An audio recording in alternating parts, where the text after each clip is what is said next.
किसान साथियों, एक बात अब निश्चित हो गई है कि ग्वार का समर्थन मूल्य सरकार करेगी नहीं और ये चोर डब्बा बाज़ार के अंदर ग्वार का सट्टा चलता रहेगा, कैसीनो गेम चलता रहेगा, जुआ का अड्डा बना हुआ रहेगा। तब तक किसानों को ग्वार का कभी भी अच्छे पैसे उपज के नहीं मिलेंगे, जो आप 4 महीनों की मेहनत का रात दिन एक करते हो। चोर डब्बा बंद नहीं होगा और चोर डब्बा के नियम चेंज नहीं होंगे और चोर डब्बा पे अंगुलियों से माल पैदा करने वाले दिनों दिन बढ़ते जाने से आपकी ग्वार की मेहनत का 4 महीने की विजयी का कोई फल मिलने वाला नहीं है। ये एक निश्चित है। एक सिद्धांत है कि जो इंसान बदलती हुई परिस्थिति के अनुसार अपना आप को नहीं बदलता है, वो जीवन संघर्ष में नष्ट हो जाता है। यही बात आप किसान भाइयों को ग्वार के विजयी करने वाले किसानों के ऊपर लागू होती है कि जब तक आप अपना आप को नहीं बदलोगे, ग्वार की विजयी करना बंद नहीं करोगे, तभी आप जिंदा रहोगे, वरना आप इस जीवन संघर्ष में ग्वार की पैदावार करते करते और चोर डब्बे के कारण से जो करोड़ों बोरी अंगुलियों से पैदा करके भाव बनाकर मंडियों में आपका नीचे भाव में मजबूरी में पैसे माल लूट लिया जाता है द्रौपदी की तरह। क्योंकि इनको पता है कि किसानों के पास माल रोकने की कैपेसिटी नहीं है। इस कारण से ये मंडियों में माल आने पर इतनी ज़्यादा मंदी लाते हैं कि आपको मजबूरी में ग्वार बेचना पड़ता है।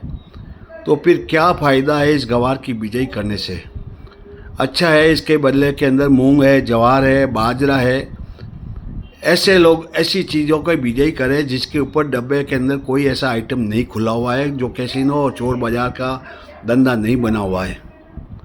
मैं आपको सिर्फ एक सलाह दी है, आपको अपनी इस सलाह के हिसाब से आने वाले समय में विजयी इस ग्वार की करनी या नहीं करनी, वो आप सोच लो।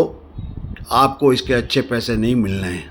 अगर कोई मजबूरी में करनी भी है तो आपकी इसकी बिजाई 100 बीघा की जमीन 100 बीघा के अंदर कहीं 5 बीघा 3 बीघा के अंदर ही बिजाई करें, ताकि आपको तसल्ली रहे और आपके खेत में एक खाने के लिए सब्जी ग्वार फली रूपी मिल जाए। मैं नहीं समझता कि आने वाले समय में किसानों को ये कांच का डब्बा, चोर बाजार डब्बा आपका हितैषी होगा, बल्कि आपके पैर पर कुल्हाड़ी मारने वाला होगा, जो कि किसानों के हित के लिए खोला गया है। लेकिन इसने किसानों का हित की आड़ लेकर एक सेलर ऑप्शन का नाम का एक ऐसा क्लॉज लगा दिया कि बेचने वाले के ऊपर किसी तरह की कोई रोक नहीं है। वो मर्जी और लाखों करोड़ों बोरी बेच सकता है और 4% के नीचे भाव में पेनल्टी देकर नफा करके घर जा सकता है।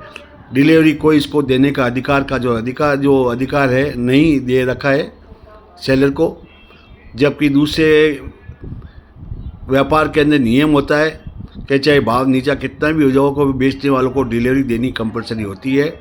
इस तरह से क्रिकेट का मैच 2020 की तरह सभी टीमों को 20-20 ओवर जो मिलना चाहिए अधिकार के रो पर, वो अधिकार इस कांच के डब्बे के अंदर नहीं है। इसमें 80% सेलर के फेवर में ही सौदा का कॉन्ट्रैक्ट है और किसानों के लिए तो ये 90% किसानों को मारने के लिए ही फेवर का नियम बनाए हुए हैं।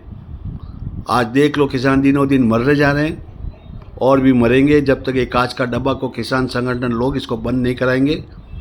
ये निश्चित है।